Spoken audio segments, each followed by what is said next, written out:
Bonjour, gloire à Dieu pour cette nouvelle journée de partage de témoignages ou de pensées bibliques. Voilà, donc hier nous avons commencé à regarder comment on récupère notre héritage en Jésus-Christ. Donc les 2 dernières semaines on a parlé de notre identité en Jésus-Christ, l'héritage qui est associé à notre identité. Et maintenant on est en train de voir comment on récupère notre héritage. Parce que si un enfant légitime ne réclame pas son héritage, il ne l'aura pas.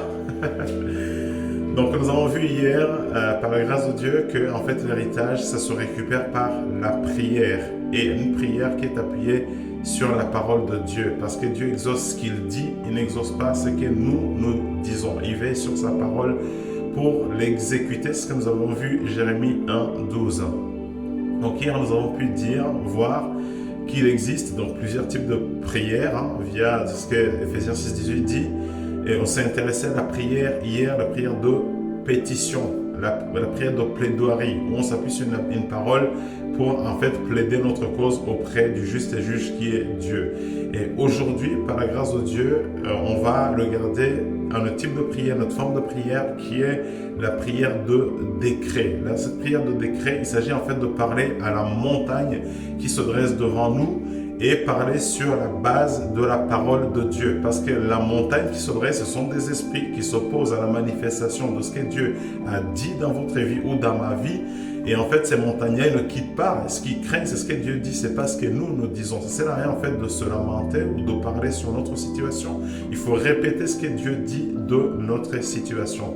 Donc pour être pratico-pratique, nous allons par exemple considérer une personne qui est par exemple stérile, une personne qui est stérile, donc il va se rappeler surtout que Ésaïe 53 verset 5 qu'on est en train de voir dit que par les meurtrissures du Seigneur Jésus-Christ nous sommes guéris. Donc Christ est allé à la croix pour que, donc en tout cas dans le prétoire, il a pris 39 coups de verge pour que nous puissions hériter de la guérison dans nos corps.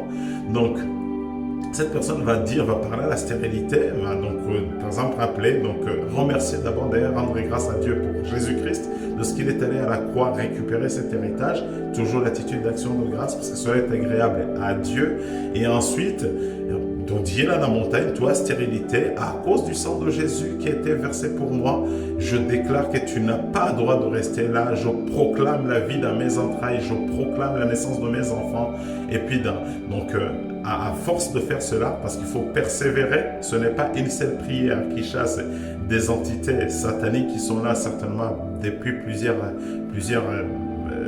années.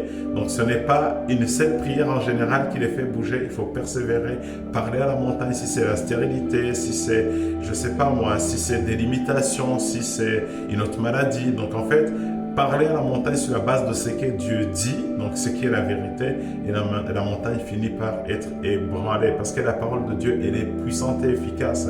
Elle est puissante et efficace pour renverser les montagnes. Donc voilà, très bonne journée à nous, que le Seigneur vous bénisse.